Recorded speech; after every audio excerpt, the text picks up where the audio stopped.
And because of the late cautions, likely not going to have any real lap traffic come into play here. That's huge for Allgaier with 4 to go. Fastest car last time by a 10 to 20 of Christopher Bell. You can see he's almost there. Just keeps peeking down to the inside. You almost feel like he's setting up that move to go after the victory. And he's not shy about making that move, especially on the last lap. We've seen him do it before. 3 left at Iowa. He's done it to a teammate. He'll definitely do it to a non-teammate. Wow, nice run there.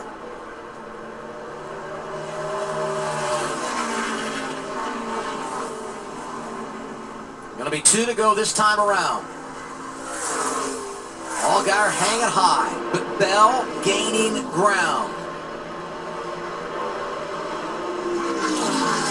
And I guarantee you, ask earlier, Adam, Allgaier is all over that rearview mirror. He wants to see exactly what lines and what games Bell might be playing back there.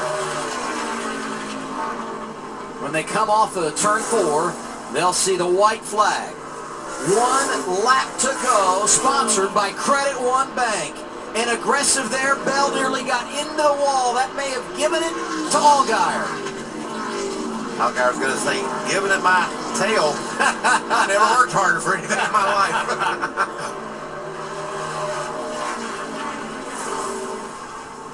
Off of turn 4. Happy Father's Day. Happy Father's Day.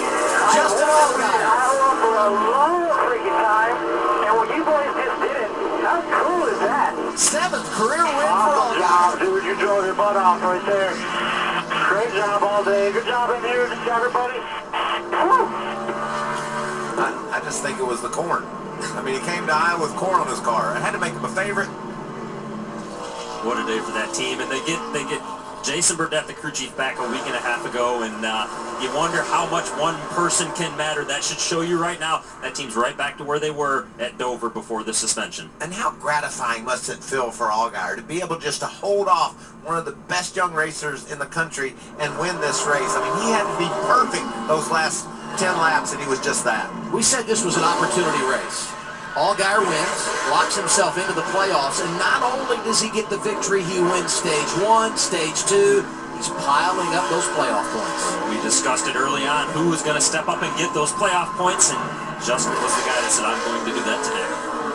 I'm so impressed with the whole team. The pit crew had one bad stop. They bounced back with a great pit stop. Everything about this day is everything you hope for when you strap into a race car before they start the engines. Bell comes home second, and when you consider that he started at the rear, an impressive day for the youngster out of Norman, Oklahoma. Daniel Hemrick, while he doesn't win, continues to consistently knock out those top 5 finishes. Cole Custer doing the same.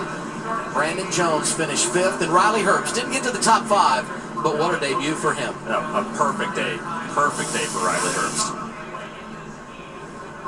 Here it was coming back to the white flag.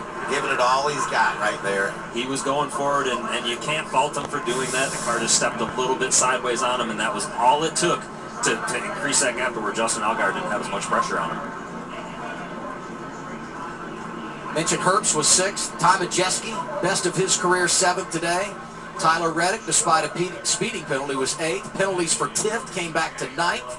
And Kaz Gralla wound up inside the top 10 the second time he's been able to do that since going over and driving for Fury race cars. You know, this is the second time that the 7 cars won on Father's Day weekend. Also, I remember a guy doing it a few years back on Father's Day weekend in that race car. Would that have been at Michigan? It would have been Michigan. Was his name Regan Smith? I think it may have been. A little bit different group of guys. That team looks a little differently right now than what it did back then, but